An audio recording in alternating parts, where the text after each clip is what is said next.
Bienvenue à votre première capsule de la passerelle du cours CST de 4 ou de 5 au cours SN de 4. Donc, comme il est indiqué dans le cours Moodle, l'ensemble des capsules vont porter surtout sur les notions qui sont nouvelles par rapport à ce que vous avez vu précédemment. C'est le cas pour le chapitre de l'analyse des fonctions. Vous avez vu précédemment en secondaire 3 et en secondaire 4 CST les propriétés des fonctions, domaine, image, croissant, décroissant, etc. Donc, on ne reviendra pas sur ce concept-là. On va plutôt parler de l'ajout que fait SN à ces notions-là, c'est-à-dire les paramètres des fonctions. Première chose qu'on doit bien comprendre, c'est ce qu'on appelle les modèles mathématiques, les familles de fonctions. Je vous présente les 4 premières, il y en a 8. Le modèle linéaire, déjà vu en 3e secondaire et revu en CST, c'est les droites. Donc, une droite peut passer par l'origine, ce que vous appeliez une fonction linéaire, ce qu'on appelait une fonction linéaire en 3e secondaire, peut avoir un taux de variation différent de 0, donc ne pas être une fonction constante.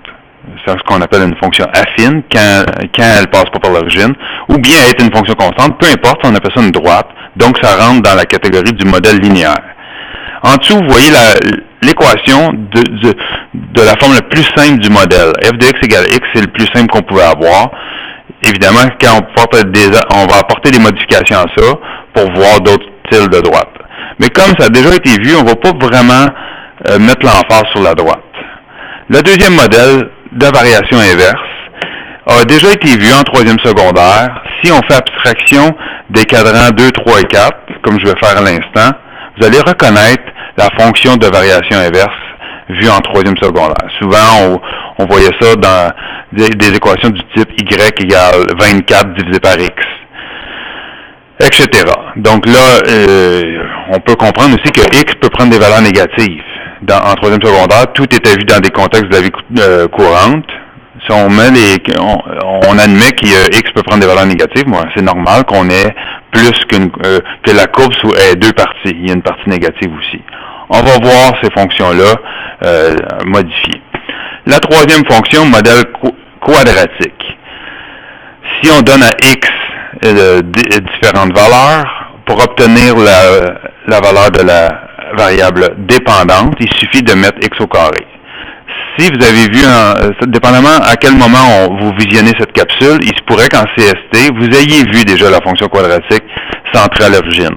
Dans ce cas-là, vous allez seulement avoir les modifications. Ça sera une fonction qui est plus facile pour vous.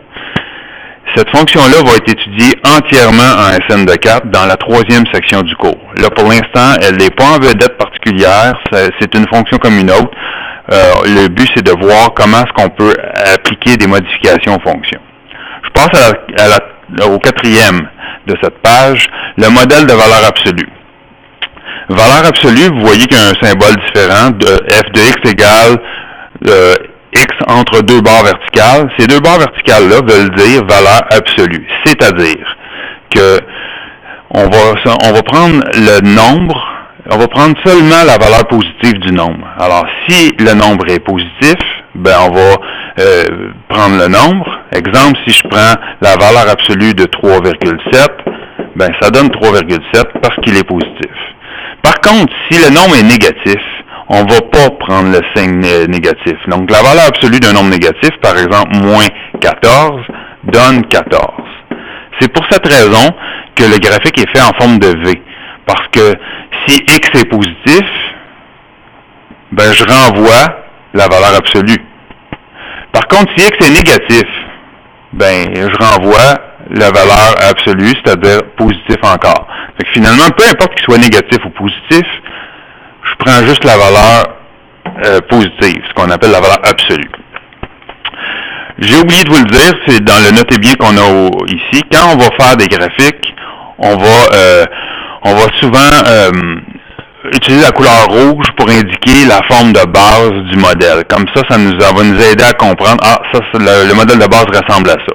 Les points noirs qu'on a là, c'est des points importants. On les appelle des points remarquables de la fonction. On va devoir s'en servir, ça. Ça va être des points qui vont nous aider à comprendre c'est quoi les modifications qui ont été apportées aux fonctions. OK. on passe à la suite, les 4 autres modèles. Le modèle de gauche, le modèle exponentiel. On voit la courbe que ça donne. C'est le modèle de base. Les points, on a 2 points remarquables qui sont indiqués là. Pour bien comprendre, je vais prendre un exemple. Ici, f de x égale c exposant x. C est un nombre, par exemple, et c'est le cas qu'on a en haut. F de x égale 2 exposant x. Ce qu'il faut comprendre, c'est qu'ici, la variable indépendante est en exposant. C'est très différent de ce qu'on est habitué de faire. Donc, 2 exposant x nous donnerait le graphique qu'on a en haut. C'est un exemple. Après ça, on passe au modèle périodique. Comme le modèle exponentiel, le modèle périodique est aussi vu en CST. Par contre, on fait des cas très simples. Le modèle périodique que vous voyez là, qui est en forme de vague, en CST, vous voyez d'autres formes de modèles périodiques.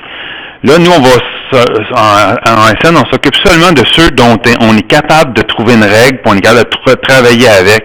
Donc, le modèle périodique, c'est un exemple, encore une fois, le modèle f de x égale sin de x. C'est la forme du modèle périodique la plus répandue. Plus tard cette année, vous allez voir que sin veut dire sinus. Pour l'instant, c'est pas important de comprendre c'est quoi la règle, mais seulement d'y associer que sin de x, ça veut dire un modèle de périodique comme ça en vague, comme une onde qu'on peut voir en science. Les ondes ont cette forme-là. Donc, c'est quelque chose qui se répète. Encore une fois, les 3 points remarquables qui sont là. Je passe au troisième modèle, la fonction racine carrée de x. Donc, bien que cette fonction-là n'ait pas été vue comme une fonction avant, c'est une fonction qui était quand même assez simple à comprendre. Parce que vous savez calculer la racine carrée d'un nombre. Alors, imaginez que je donne à x différentes valeurs. X vaut 0. Ben, la racine carrée de 0 donne 0. C'est pour ça qu'on a ce premier point-là.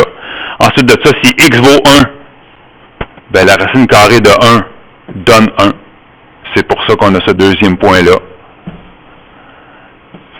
Et on pourrait continuer. Si x vaut 2, la racine carrée de 2, 2 n'est pas un carré parfait, donc la racine carrée de 2 avec votre calculatrice, vous vous apercevriez que ça donne 1,41 environ. C'est pour ça que ça donne pas un nombre précis, on n'arrive pas exactement, puis c'est pour ça qu'on l'a pas pris comme point remarquable. Comme il n'y a pas des valeurs entières, il est moins intéressant pour nous.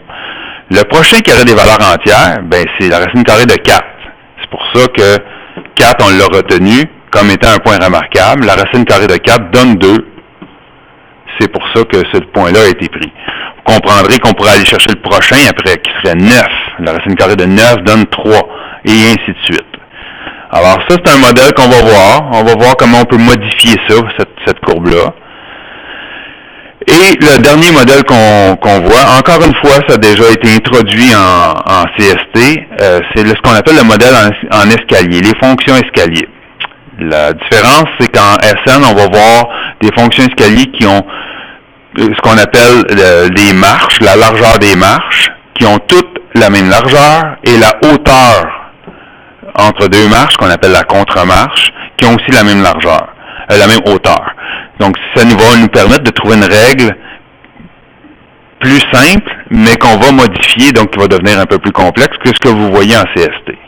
De l'ensemble des 8 fonctions que je viens de vous montrer, je vous rappelle que aucune de ces fonctions-là, on ne va pas les étudier en long, en large et en travers. Le but, c'est pas ça. C'est de comprendre c'est quoi les modifications sur le graphique qu'on va devoir apporter, et on appelle ça les paramètres des fonctions. En sciences naturelles de 4, on va voir de façon étendue la fonction en escalier et la fonction quadratique. Ces deux fonctions-là, elles vont être vues au complet, étudiées complètement. Les autres, on va voir les transformations graphiques et les paramètres. Un autre, notez bien, les modèles exponentiels et de variation inverse possèdent des asymptotes. Une asymptote, c'est une droite vers laquelle s'approche la courbe sans toutefois la toucher. Un exemple ici, la courbe qu'on retrouve ici, la courbe de la fonction exponentielle s'approche, mais elle ne touchera pas. Donc, c'est sûr que je triche un petit peu. Elle s'approche très, très, très rapidement. Vers l'infini négatif, elle devient très, très, très proche de l'axe des abscisses, mais elle l'atteindra jamais. C'est la même chose pour le modèle variation inverse. Pour la fin de la capsule, de cette première partie-là, on va voir les premières transformations graphiques. Donc, à partir des fonctions de base, on peut opérer des transformations afin d'obtenir des fonctions transformées qui forment une famille de fonctions qui ont une même allure graphique. Ben, comme n'importe quelle famille, comme votre famille, ben, en général, les gens se ressemblent dans la famille, mais ils ne sont pas identiques.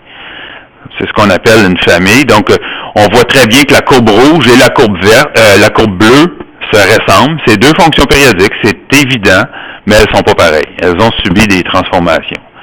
Premièrement, on observe que, vous avez vu que j'ai placé des points A, B et C, qui sont les trois points remarquables qu'on avait identifiés sur les modèles de fonctions dans les tableaux beige. Et on voit A', B', C'. Je leur ai associé des points qu'on appelait des points homologues. Quand on fait des transformations géométriques, on appelle ça des points homologues. C'est la même chose pour une fonction. Donc, A est devenu A'. C'est évident qu'ils vont ensemble. Voici pourquoi. On voit que le point A, bon, il est à l'origine, ça c'est quelque chose d'important, mais aussi, il est situé à mi-hauteur entre le minimum de la fonction, bon, qu'on retrouve à plusieurs endroits, et le maximum de la fonction. Il est vraiment situé en plein milieu. On a le même phénomène qui se passe avec la fonction bleue, la fonction transformée. Le minimum de la fonction est ici, le maximum est là, et en plein milieu, on peut le voir, là. De 1, c'est le minimum, 7, c'est le maximum, en plein milieu, c'est 4, A' passe par le milieu. Donc, A et A' sont des points homologues. B va avec B', qui est son maximum, C, C', on retourne encore au milieu. Donc, ces trois points remarquables-là qui ont été associés. Ce qu'on peut voir, si on observe ça comme il faut, c'est que si on prend A et on voit qu'il est devenu A', on est capable de voir qu'il y a eu un déplacement. Il y a eu un déplacement horizontal vers la droite et vertical vers le haut. C'est évident à voir, horizontal vers la droite, vertical vers le haut. Donc, c'est une première transformation graphique. Ensuite, le point B et B', si on regarde le point B, il est situé à 1 de hauteur par rapport à son axe qui partage en deux parties égales. Alors que le point B', il est situé à 3 de hauteur. Donc ça, on pourrait dire que la figure a été étirée ou allongée verticalement. On appelle ça un allongement vertical. Et C et C',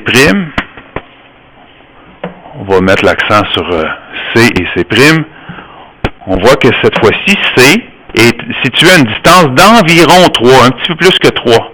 Vous verrez pourquoi en SN de 5, on l'expliquera en détail. Cette distance-là d'un peu plus que 3 a été doublée ici.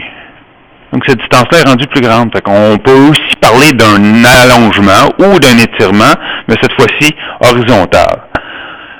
Voilà les transformations qu'on peut observer sur le graphique. Ces trois transformations-là qu'on peut observer sur le graphique vont se traduire en transformation au niveau de la règle. On va voir ça dans la prochaine capsule, la prochaine partie, qui va être abstraite. Ça va probablement être la partie qui va être la plus abstraite, sans doute de l'année, mais avec de la persévérance puis du travail, vous allez y arriver. Donc, c'est la fin de cette capsule. Visionnez la prochaine capsule pour comprendre c'est quoi l'impact de la transformation graphique sur les paramètres de la règle de la fonction.